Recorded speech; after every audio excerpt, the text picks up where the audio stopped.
Bonjour tout le monde, on se retrouve aujourd'hui pour le déballage de Folklore The Affliction, Fall of the Spire Expansion, donc la dernière expansion pour Folklore, et à l'intérieur de ça, je vais nous zoomer ça un petit peu pour être capable de reprendre tout ça. On va avoir encore beaucoup de nouveaux matériels.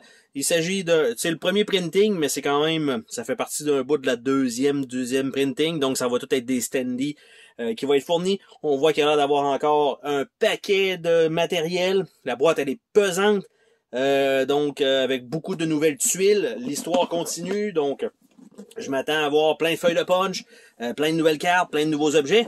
Et donc, le carton lui-même, bon, ma boîte est déchirée dans le coin, ça commence bien. Par la suite, on a le journal, le Story Journal 4. OK. Il me semble que j'ai vu un journal 2, moi, la dernière fois. Puis là, on se ramasse avec un journal 4. Pas de journal 3 qui existe. Bah, en tout cas, on va fouiller pour ça. Donc, Story Journal. Donc, qu'est-ce qu'on a? C'est les histoires, donc, les nouvelles règles d'initiative et tout ça. Et donc, ils nous mettent les règles là-dedans. Et on va commencer avec Custom Affliction, advenant le cas. Et on commence ici avec, à la page 12, avec Into the City. Avec donc la liste des composantes, il y a quand même un bon paquet de cartes et de trucs. Et ici, on a les moments de l'histoire. Et on finit avec, je vais dire, on a-tu un numéro d'histoire? Pas du tout. Donc, tout simplement, on parle d'une 60aine de pages, donc, pour ce livre-là. On a, par la suite, des feuilles de punch. Donc, ça, toujours cool d'en voir de plus en plus. Par contre, ça, on a déjà vu ça dans l'autre jeu d'avant. Les loupes, il y en avait déjà dans le jeu de base. On a des genres de coupes qui se sont rajoutées. On a des lampes, on a des bandages supplémentaires.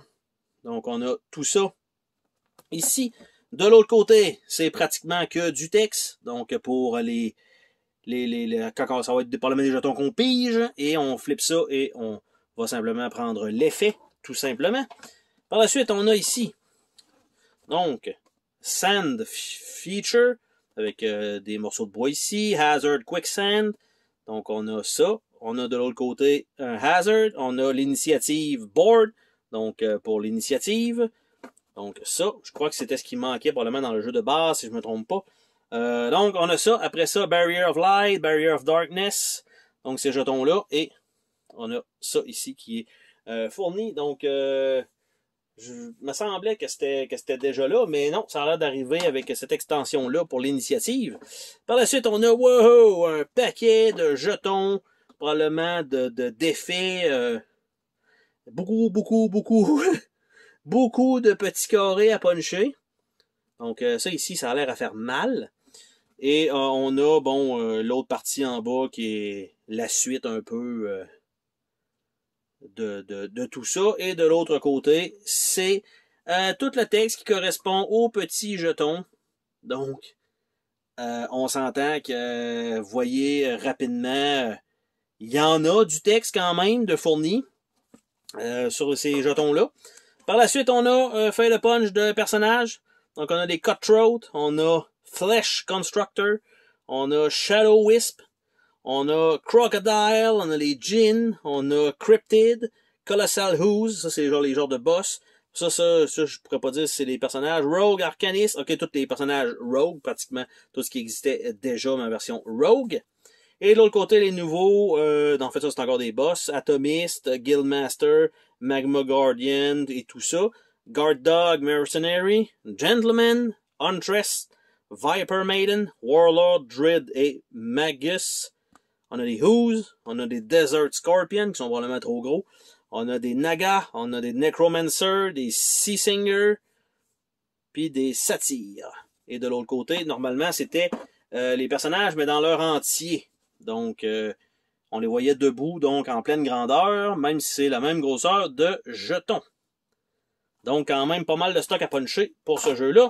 On a un paquet de nouvelles tuiles avec une seule shape qui est les gros carrés comme ça. Donc, il n'y aura plus de petites pièces comme on a vu dans la dernière extension.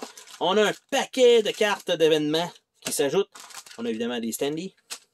On a des petites cartes ici qui s'ajoutent avec des nouveaux formats. On a un petit sachet comme ça qu'on va mettre de côté. On a les personnages. On a les gros cartons. Et on a, pas de surprise probablement, mais on va quand même regarder pareil, Et non, malheureusement, rien du tout pour nous mettre sous la dent. Mais on va regarder donc les gros cartons pour commencer, ensemble. Donc on a quand même une bonne pile. Hein, on s'entend? Donc, Anatomiste, qui est un boss. Après ça, on a Guildmaster. Après ça, on a Magma Guardian. Master Ifrit. Plague Doctor. Sea Prince. Succubus. Crocodile. Et là, on tombe avec en Crocodile Squirmish. Cutthroat. En Squirmish. Desert Scorpion. Je vais les passer comme ça, puis je vais les flipper rendu de l'autre bord. Un Djinn. Flesh Construct. Naga. Necromancer. Ooze. Satyr. Sea Singer. Wisp. Rogue Character. Dust Storm. On a Drudes, qui est donc notre personnage. Gentleman. Huntress. Magus. Viper Maiden. Warlord. Et quand on fait l'autre bord, on part avec ça. Donc le Warlord en mode Ethereal. Donc on a ça. Viper. Magus. Huntress. Gentleman. Druides. Quicksand. Le Rogue Character en Skirmish. Wisp. Seasinger. Satyr. Ooze. Necromancer. Naga. Flesh Construct. Djinn. Et on retourne avec le Desert Scorpion. Donc ça, ce sont toutes les grosses cartes fournies donc pour les chartes des combats en fait. On a aussi là-dedans les personnages eux-mêmes avec leur petit carton classique. Donc comme ça avec la Drudesse. On a Summoner of the Green World ou Earthbender avec toutes ses habiletés, les lieux, qu'est-ce qu'elle peut faire, son arbre de compétences. On a le Gentleman. Donc, pugiliste. Et là, je vais essayer de sortir l'autre qui est là. Donc, pugiliste et investigateur, avec ses éléments de départ. Et on a le Lord Tree. Huntress. Hunter-Gatherer Shaman, avec les deux là. Comme ça. Ça, on a Magus. Comme ça. Order of Alchemist et Stargazer. Donc, ça. Viper Maiden. Nouveau personnage. Toujours cool. Et on a le Warlord. Dorish Sarsen. Donc, tout est là. C'est parfait de même. Donc, encore une fois, 6 nouveaux personnages. Donc, 6 dans le jeu de base, 6 dans la première extension, 6 dans la deuxième extension. Ça commence à faire quand même pas mal de personnages à choisir, surtout si vous retournez dans le jeu de base avec ces personnages-là. On va regarder les micro-cartes. Ils vont être divisés probablement en plusieurs paquets. Là, c'est parce qu'ils sont tous dans le même sac. Donc, on a les cartes initiatives qui sont déjà rondes. On a les compagnons militaires qui sont déjà toutes rondes. On a les compagnons animaux qui sont déjà toutes rondes. On a les prières. Ça faisait un petit bout qu'on n'avait pas eu. Après ça, on a des habiletés qui vont être probablement les habiletés des personnages. On a les artefacts. Toujours bon d'en avoir plus. On a les rituels. Ça faisait un petit bout qu'on n'avait pas eu également. On a des tactiques pour les ennemis. On a des objets. Ça, c'est toujours bon. On a des cartes d'équipement pour le Equipment Pack. Donc, si on trouve des objets là-dedans. Et on va y aller avec, pourquoi pas, les cartes de rituel, ici. Donc, Bolt of the Green Knight. Ghast Summoning. Path of Shade. Shield of Shade. Shudderblade. Et Wraith of Form. Donc, premier petit paquet de cartes. Les compagnons militia. Et là, comme vous voyez, les cartes sont déjà en wave. Donc, Archer. Beastmaster, Executioner, Mercenary, Squire, Urkin, Surgeon, Scribe, Scavenger et Personal Guard. Donc, on va les ajouter là-dessus. On a les cartes d'initiative ici qui a l'air d'être nouveau. Donc, ça ici. Accurate Aim, Battle Recovery, Berserker, probablement qu'on roule des dés, je suppose. Counter-Strike, Defensive Stance, Flanking, Fleet of Foot, Fluidity, Rusty Blade, Savage Strike, Sneak Attack, Stabilize. Donc, ça comme ça. Par la suite, on va y aller avec les habilités comme ça. Donc, Call of Lightning, Flesh Blind Vortex, Fisticuff, Gentleman Bravado, Essence Purge, Savannah Hunter, Corrosionist, Touch of Magie, Eastern Stealth, Zoroaster Emissary, Ancient Art of War, Insane Courage, Augmentation Beacon, Defensive Fighting, Earthquake, Fey Malevolence, Guile, Health Brew, Insect Plague, One with the Desert, Philosopher's Stone, Quiverful, Silent Trade, Transition Metal, Uppercut et Watchdog. Donc, ça comme ça, un bon petit paquet de cartes. Les artefacts maintenant, on a Armband of the Sand, on a Crystal Trident, on a Doom Seeker, a Finnish Seal of Kreml, Flute of Charming, Gemstone Seeing, Golden Breastplate, Singing Bow, Moonrock, Ring of Mercury, Seal of Kreml, Serum Infusion Kit. Après ça, on a les petites prières ici, les Prayer, Call of the Guardian, Epicenter of Power, Expulsion from Limbo, Lightning Hammer, Shield of Light, Unchaining. Donc évidemment, aucun artwork là-dessus. Donc c'est pour ça qu'on va y aller avec les compagnons animaliers, les Beehive. Ok, Beehive, ça c'est un bon compagnon. Cryptid, Guard Dog, Stag Beetle, Warthog, Caracal, Mongoose, Jackal, Bear Demon, Bat Familiar. On a les petites tactiques des ennemis. Ça a l'air d'être nouveau.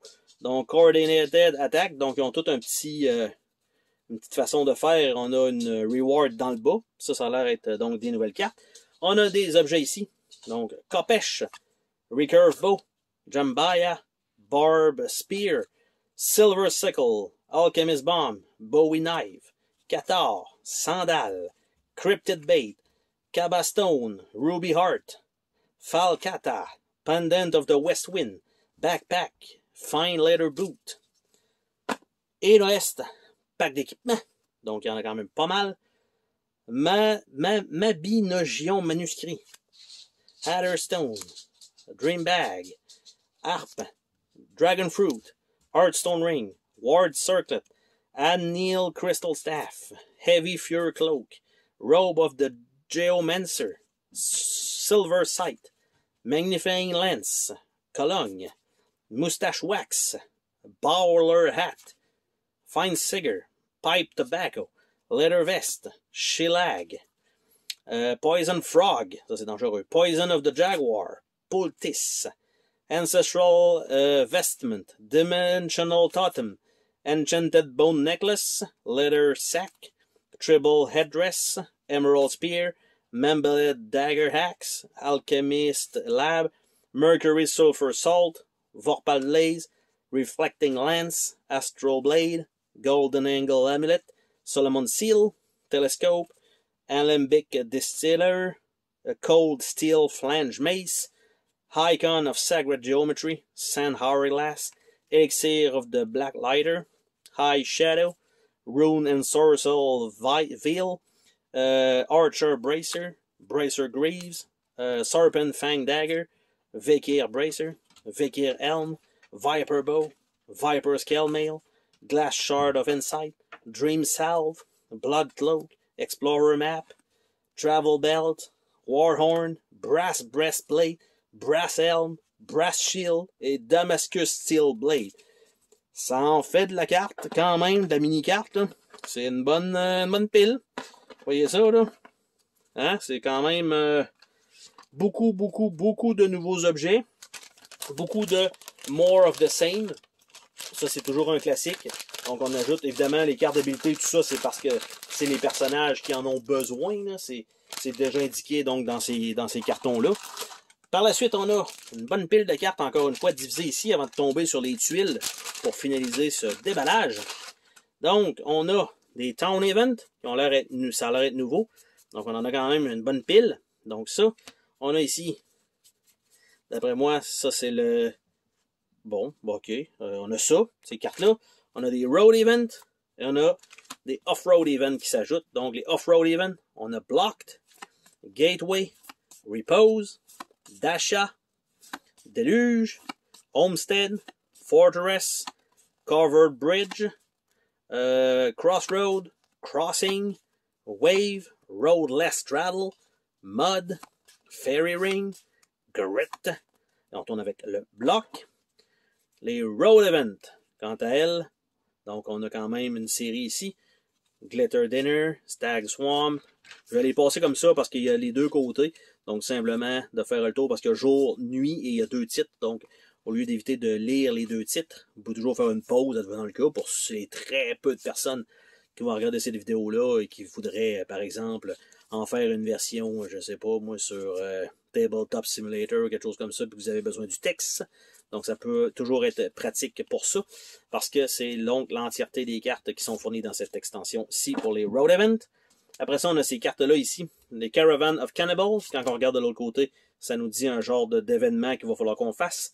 Donc, Sunken Treasure, Nox Morbus, The Herd, Goran's Hopville, Eastern Warband, The Mummified Demigod, après ça, Hidden Knowledge, Tale of Honor, The Missing Party, Sunken Hin, Heaven from Gloom, Luck of the Die, Stained Lass, Fire in the Town, Archery Contest, A Woman of All Age, Heavy Football Below, Spice Tower, Death and Decay, House of Despair et The Blight. Puis de l'autre côté, ben, ça donne un certain nombre d'événements avec évidemment des trucs dans le bas, donc de l'argent qu'on a séparé en groupe. On a des choix à faire de temps en temps, dépendant de ce qu'on a fait, il va se passer telle chose. On a quand même. Donc c'est comme des mini aventures au travers de l'aventure. Donc ces cartes-là, de ce que je comprends. Donc il y a quand même de quoi faire. Donc ça. Et il nous reste les Town Events, qui ont l'air d'être des nouvelles cartes.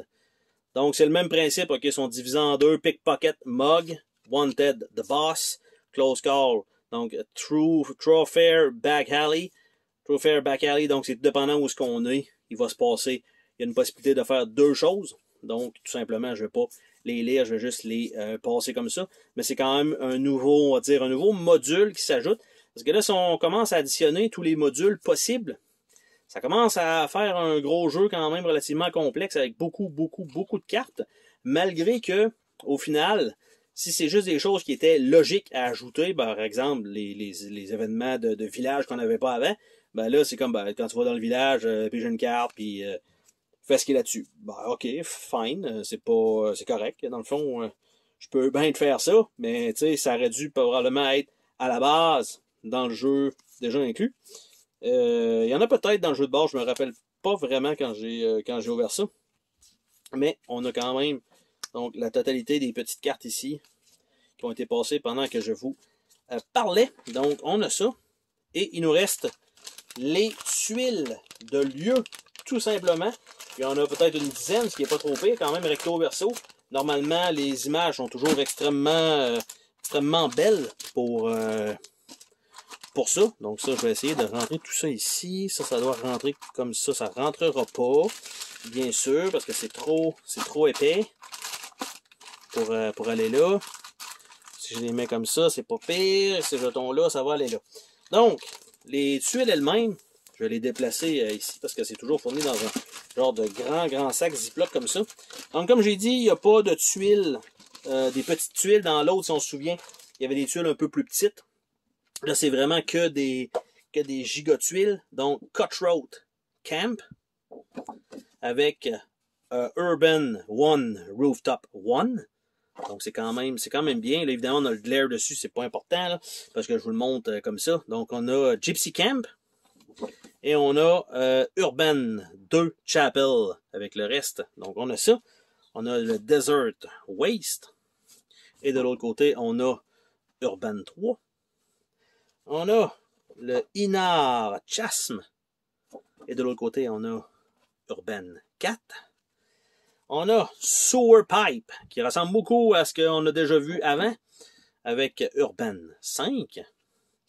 On a Sewer Deader Hand, donc on a déjà vu dans l'autre extension d'avant, avec Urban Tinker, parce qu'ils ont fait probablement que si on doit retourner dans les égouts, qu'on n'a pas l'autre extension, ça nous prend minimum un jeu de base. Donc, Shipbow,